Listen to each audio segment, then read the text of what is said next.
तो मैं अर्ज करा साहिब इत्थे जो कह रहे ने हुक्म, हुक्म का मतलब बनाई हुई मर्यादा नियमावली। एक होर अर्ज करते हैं, हजरत अली ने एक दिन मुहम्मद साहब को आख्या कुछ मैं भी कर सकदा कि सब कुछ खुदा करता है। जे सब कुछ खुदा करता है तो आप निर्दोष, फिर साडी गल मैं निश्चिंत होवां, फिर तो जो कुछ हो रहा है सो हो रहा है। तो जे कुछ मैं भी कर सकदा तो हजरत उसका मैनू बोध कराओ कि मैं किन्ना को कर सकदा, मैं की कर सकदा। ये सवाल हर बंदे का है, हर मनुख के अंदर पैदा होता है। तो मुहम्मद साहब ने अपने ढंग नाल सुलझाया। अली हजरत मुहम्मद साहब के दामाद सन और हजरत अली के जिहड़े पुत्र सन हसन ते हुसैन जो शहीद होए, ये मुहम्मद साहब के दोते सन। खड़े सन हजरत अली, तखत ते बैठे सन मुहम्मद साहब। ते मुहम्मद साहब कहने लगे अली तू अपना एक पैर जमीन तो उच्चा कर। कहते उन्होंने बायां पैर उच्चा कर लिया, एक पैर ते खड़े हो गए। ते मुहम्मद साहब कहने लगे हुण तू दूजा पैर भी चुक जमीन तो। ते अली कहने लगे ये नहीं हो सकता, एक पैर ते मैं जमीन तो चुक सकता, दूजा नहीं। ते मुहम्मद साहब कहने लगे जे तैनू दूजा पैर चुकना पवे तो इत्थे ही खड़ा होना पवे फिर की करेंगा। तो अली कहने लगे फिर मैं जो पहरा पैर चुकया है रख देंगा, फिर जमीन ते रख देंगा। आखिर खड़े होने वास्ते एक पैर ते मैं टिकावांगा लाजमी। तो मुहम्मद साहब कहने लगे मैं तेनू जवाब दे दिता, तो इनू समझ, एक पैर तू चुक सकदा जमीन तो, दूसरा नहीं। इतनी स्वतंत्रता है तेरे कोल कि तू केड़ा पैर चुकना है, सज्जा के खब्बा, ये चुनाव तू करना है। पर जे तू एक दफा चुक लिया फिर दूसरा नहीं चुक सकेगा। ते दूसरा चुकन लई पहला चुकया हुआ रखना पेगा। ये तेनू जवाब है। कर्म करन दी तेनू खुल है, फल भोगण दी तेनू कोई खुल नहीं। फल खुदा दे हथ च, फल रब दे हथ च।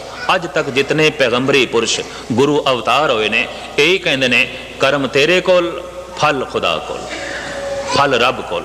एक पैर तू चुक सकदा है, दूसरा नहीं। इन्नी खुल नहीं है कि बोवें तो कुछ ते फल तेनू कुछ मिले, ऐसा नहीं है। इतनी स्वतंत्रता नहीं, पर इतनी है कि एक पैर तू चुक सकदा है। कर्म करने की स्वतंत्रता है, जो तू करना है, झूठ बोलना है बोली जा सारा दिन, कोई रब नहीं रोकेगा। बुरा करना है करी जा सारा दिन, कोई परमात्मा ने तेनू रोकना नहीं। शराब पीनी है पीती जा सारा दिन, पिया रह बेहोश, कोई रब तेनू रोकेगा नहीं। पर पीती हुई शराब एक कर्म है, तो इस कर्म का अपना फल है। ये जब तू भोगेगा फिर तू ही रोवेगा, होर किसी ने नहीं। ओदा एक अपना फल है, वो फल तेरे हाथ च नहीं। तू ये नहीं कर सकता कि पीवें शराब ते आके फल अमृत दा मिले, नहीं। शराब पीती है तो फल शराब दा, बुरा कीता ही तो फल बुरा है, भला नहीं हो सकता। साहिब कहते इस लिखे हुए हुक्म के मुताबिक जीवां नूं दुख ते सुख मिलते हैं। ते दुख सुख दे कर्म बंदे दे अंदर लिखे हुए हैं, संस्कार लिखे हुए कर्मां अनुसार परिवार मिलता है, संसार मिलता है, दुख मिलते हैं, सुख मिलते हैं। तो भजन करदियां करदियां बंदे की सुरत दुखों तो उच्ची उठ जाती। किस तरह उठती है? वो हुक्म नूं मन लैंदा है। हे प्रभु तेरा हुक्म है, जे दुख भी आया है तो तेरा हुक्म है, मैं कुछ ऐसा किया है, उंज आ ही नहीं सकता सी, तेरा हुक्म कबूल। तो हुक्म नूं मनदियां ही हिरदा सुखी हो जाता है, हुक्म नूं मिलदियां ही प्रसन्नता मिल जाती है, हुक्म नूं मिलदियां ही मनदियां ही दुख सुख दे च बदल जाता है। इस वास्ते सतगुरु ने जोर दिता है कि हुक्म रजाई चलना नानक लिखिया नाल। दिन भर जिहड़ा बंदा अपने कर्मां प्रति सुचेत है ना, उन्होंने कहते सतसंगी। तो दिन भर जिस तो कोई बुरा कर्म होंदा ही नहीं, कहते इहदा सत नाल संग हो गया, ये तो जुड़ गया, इनू रमज लभ पई, इनू आनंद मिल गया। तो हुक्म लिख दुख सुख पाइए, एक ना हुक्मी बख्शीश एक हुक्मी सदा बुआइए। एक जो हुक्म दे अंदर रहंदे ने, मनदे ने और दुख सुख तो उच्चे उठ गए ने, बनी हुई मर्यादा के मुताबिक बख्शिश हो जाती है उन्होंने कि मोक्ष की प्राप्ति हो जाती है। जन्म मरण के बंधन तो बच जाते हैं। एक हुक्म ही सदा बुआई है, बने हुए हुक्म के मुताबिक। हुक्म बने होया कि जो कुछ करो भोग, तो बुराइयां करदा जा, बुरे संस्कार बन रहे ने, बुरे संस्कार बन रहे ने, जन्म मिल रहे ने, कर्म बहुत इकट्ठे हो गए, जीवन बहुत छोटा है, होर जन्म मिल जाएगा, होर जन्म मिल जाएगा। तो साहब कहते ने एक बनाई हुई मर्यादा के मुताबिक पहुंचते ने। जम जम मरे, मरे फिर जमे, बहुत सजाए पया देश लम्मे। ते साहब कहते ने हुक्मे अंदर सब को, बाहर हुक्म ना कोए। मच्छी पानी दे एक थां तो लैके दूजे थां तक जा सकती है, दरिया के एक सिरे तो लैके दूसरे सिरे तक जा सकती है, पर मच्छी पानी तो बाहर नहीं जा सकती। हुक्म ये बाहर नहीं जा सकती, पर पानी दे एक थां तो दूसरी थां तक जा सकती है। हुक्म ये भी हुक्म है। पारले किनारे तक जा सकती है, उरार आ सकती है, पर पानी तो बाहर नहीं आ सकती। जो कुछ भी असी कर रहे हैं बनाई हुई उसकी मर्यादा के मुताबिक कर रहे हैं। भाव चंगा भी कर सकते हैं, माड़ा भी कर सकते हैं, उसने मर्यादा बना दी है, खुल दे दी है। हुक्म दे विच सारे हुक्म दे उस तो बाहर नहीं जा सकते। गल जिहड़ी है इन्ने हुक्मे अंदर सब को, बाहर हुक्म ना कोए। अगर कोई बुरा कर रहा है तो बुरा करने की खुल है उसनों, ये भी एक हुक्म है परमात्मा का। जैसे कुछ जानवर बुरा कर ही नहीं सकते, बजे हुए ने, पशुओं की जिंदगी बजी हुई है बहुत सारिया की, इस वास्ते उन्होंने कहते हैं भोग जोनी। वो भोग जोनी है, कर्म जोनी नहीं। तो मनुख को कहते हैं कर्म जोनी।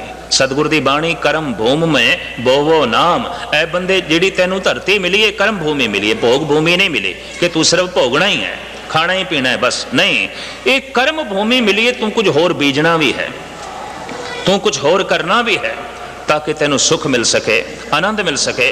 तो साहिब कहते हुक्मे अंदर सब को, बाहर हुक्म ना कोए। नानक हुक्मे जे बुझे ताओ मैं कहे ना कोए। इस हुक्म की जिसनों समझ पै जाए, अगर वो चंगा है, ज्ञानी है, दानी है, रमजी है, सुख है उसदे कोल दुनियावी, अगर इस हुक्म की उसनों समझ पै जाए तो वो ये नहीं आखेगा कि मैं भी कुछ हाँ, मैं अपनी हिम्मत नाल कीता है। उन्होंने एक गल की समझ आ जाएगी कि प्रभु की बनाई हुई एक मर्यादा है। तो अगर कोई दुखी है तो उन्होंने भी इस मर्यादा की समझ आ जाए तो दुख उस तरह दुखी नहीं करेगा उसनों, क्योंकि बहाना मन लवेगा, वो तो रजा नूं मन लवेगा कि हे प्रभु ये भी तेरी रजा है, ये भी तैथों आया है, कबूल हुक्म रजाई चलना नानक लिखिया नाल। एक निक्की जिहा घटना आपनूं सुना के समाप्ति करा, समा हो गया। 9 ब्याता जोड़ा किश्ती च बैठा है और पुराने भारत की यह गल अज भी लाड़े कृपान पहनते हैं, सिर ते पग बनते हैं। लाड़े नूं ऐसा करना पैंदा, जैनी हिंदू होर जितना हिंदुओं का समाज है, लाड़ा जब बनता है तो दस्तार भी सजानी पैंदी है, कृपान भी पहननी पैंदी है। फर्क सिर्फ इतना है कि गुरु गोबिंद सिंह जी महाराज ने सिखा नूं नित दा लाड़ा बनाया, वो कदी कदी बनते हैं बस।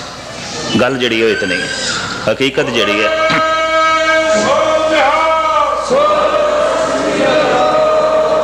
तो 9 ब्याता जोड़ा कृपान पहनी हुई, सिर ते दस्तार सजाई हुई, पति पत्नी किश्ती च बैठे, सैर ते निकल गए दूर तक।